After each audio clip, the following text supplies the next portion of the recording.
I am Jeff Anderson, and this is Sarah Odegaard. And we're obviously lawyers for the courageous survivor that actually filed suit this morning on behalf of a minor son abused by Wehmeyer and against the Archdiocese. The claims that we are making in this, and the effort that is behind this, is really to bring into a sharp focus what happened here and what continues to happen. This lawsuit is designed to do what John Choi should have done and didn't. And when you made the decision yesterday to not charge, it sent a loud message that further action is required. And the reason those documents and the other evidence that we believe definitively defines a serious cover-up, a serious pattern of concealment of Wehmeyer, Shelley, and others by the Archdiocese and the Archbishop and the top officials, is that law enforcement and John Choi chose to give them a pass. They did not treat them, nor have they treated them, like ordinary suspects in a criminal enterprise. They did not execute one search warrant. They did not seize one file. They did not depose or take under oath the testimony of any of those top officials. And thus, when they made the decision not to charge them for their complicity in crimes, whether it's failure to report or obstruction of justice or others, law enforcement failed the children, failed the community, and failed their obligations to all the survivors that have been so harmed. So we felt and still feel that more must be done. And it is this lawsuit that now seeks to use the law that enables us to effectively act as private attorney generals on behalf of this survivor and others to seek this evidence. And so we intend to use the civil law, the vehicles in it and in this suit, to disgorge the sinister and dark secrets yet to be revealed. There's no question we were disappointed to hear about John Choi's decision yesterday, but not surprised. I wish I could say I was. We went to him in September in his office of last year.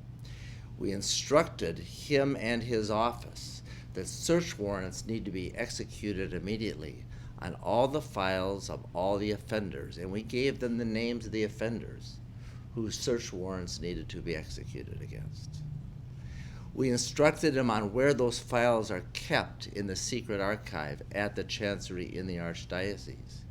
And we instructed him on who exactly needs to be interviewed under oath to get to the truth. And disappointingly, none of that was done. Not one search warrant was executed on the Archdiocese, and so what law enforcement did and Choi's office chose to do is say, give us the information you have. Turn over to us voluntarily the information. They don't do that. They keep secrets. And when you're doing a criminal investigation, whether you're a law enforcement officer or a prosecutor, you don't rely upon the suspect to tell you the truth and to turn over the evidence voluntarily. You seize it. And they didn't seize one piece of evidence. They didn't execute one search warrant. They didn't depose or even investigate with any rigor any one of those involved in this cover-up, from McDonough to Laird to the Archbishop or any of the other top officials. And that's what needs to be done, and that's why we're taking this action, because we're going to do that. I've never before criticized law enforcement in the 30 years I've been doing this kind of work. I am critical. And I'm critical because kids will continue to be imperiled until and unless the truth is revealed. On June 18th, the Archdiocese of St. Paul, Minneapolis received a complaint that Wehmeyer, a priest, supplied alcohol and sexually explicit images of a minor and fondled or attempted to fondle the minor's genitals, And the Archbishop in this document, this is prepared by Archbishop Nienstedt, identified as a decree, states, "I have concluded that this constitutes information which at least seems to be true." And so he instructs in this decree, and he states, in conducting his investigation, Father Laird, who is then the Vicar General, since been required to resign, he instructs Father Laird to take care that such an investigation does nothing to harm Father Wehmeyer's name. And what this all is about is them containing and controlling and keeping it in their control. And it's disturbing, it's alarming, and it's criminal. And it's prosecutable. It's a crime. It's an obstruction of justice, it's a failure to report, it's aiding and abetting. And what we then know is that on June 21st, Kevin McDonough and Deacon Vomistek went to Wehmeyer's parish early in the morning, and they tipped him off. They knew that the police were now going to be coming, and they instructed him, among other things, to leave the parish. They also, at that time, had Wehmeyer turn over to them his computer. Turn over to them, not to the police, to them. They also, when they instructed him to move out of the parish, that would also mean move his camper that he had parked right there, where he had engaged in the exploitation of this child, where he had child pornography, where he possessed marijuana, and other evidence of crime. And so the record reveals to us clearly that not only was he instructed to get out of the parish, but he was given permission to remove the evidence, which he did. And he took the camper, put it into a storage locker, and in that storage locker he held it for a day, and then, according to the police investigation, the next day removed all the evidence of all of his crimes from the camper, which included the pornography, it included the alcohol that he'd been supplying to the kid or kids, it included the marijuana, it included several electronic devices, which also had a laptop, another computer, and a smartphone, none of which have been retrieved, because he cleaned them out and destroyed them and was allowed to secret them away. By who? Right here. Those guys. That guy couldn't control himself. What's their excuse? And it was the next day, it was actually 28 hours later, that the police went to arrest him after he had been tipped off. He'd had a full day. And after they arrested him, they looked for the camper. It wasn't there. And they realized that it had been moved. And they realized they could not retrieve that evidence because Wehmeyer had been given license by Kevin McDonough, acting on the authority of the Archbishop to destroy it.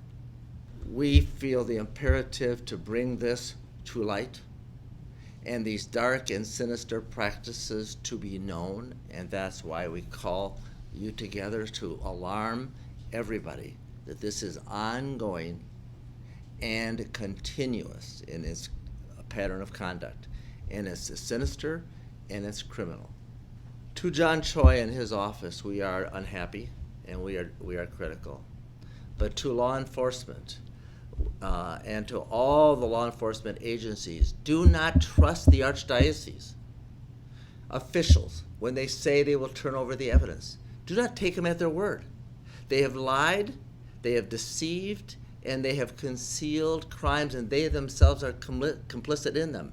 And do not treat them any better than any other suspect or any other citizen. And they have allowed this Archdiocese, this Archbishop, his predecessors, and all the top officials to operate above the law. And it begs the question, when and who is going to make a change? And it's the courage of the survivors, and it's the teeth in this law, and it's us coming together with the law enforcement agencies across this state and in this metropolitan area to bring the resources to bear to get the truth known so the kids are protected. And that's what we want most. And we're also very, very unhappy with what law enforcement and the county attorney has failed to do. Because what he did yesterday and the way they handled the investigation of these matters, and who knows how many others, they gave him a free pass. And they continue to. And we're not gonna give them any free passes. And to all the survivors with whom we speak, and all the team that's working with us, and all the law enforcement that are willing to engage in this effort, we're grateful.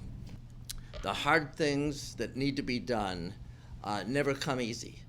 And I have faith that people of goodwill, when they know what we are revealing today, and will continue to reveal it as we learn it, will come together, and it will happen, and change can be made.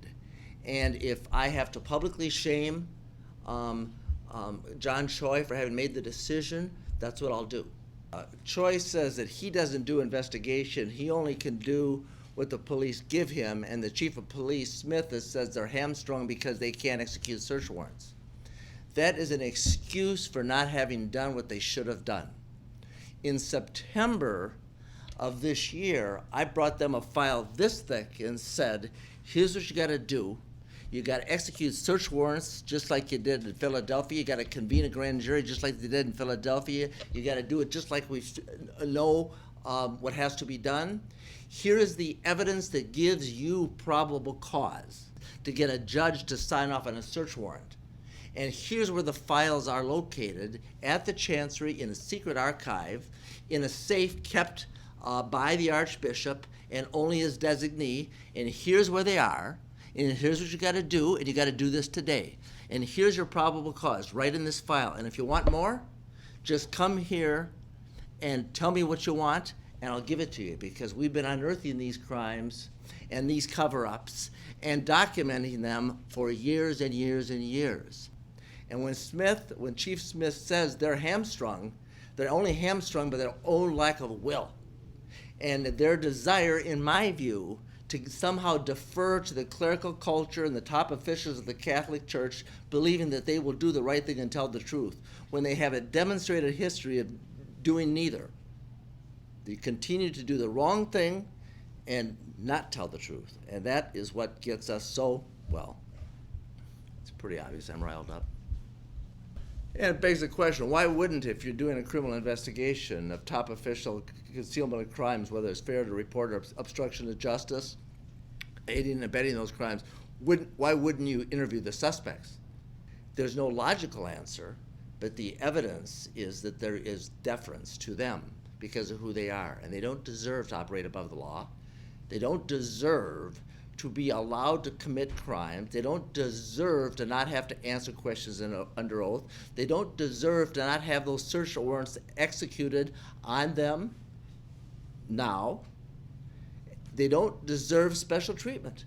They deserve to be treated like ordinary citizens and any other institution engaged in a criminal enterprise, and be treated as suspects, not as exalted, ordained, holy, devout men. If they're engaged in criminal conduct, they need to be treated like suspects in a criminal enterprise, which is what this is.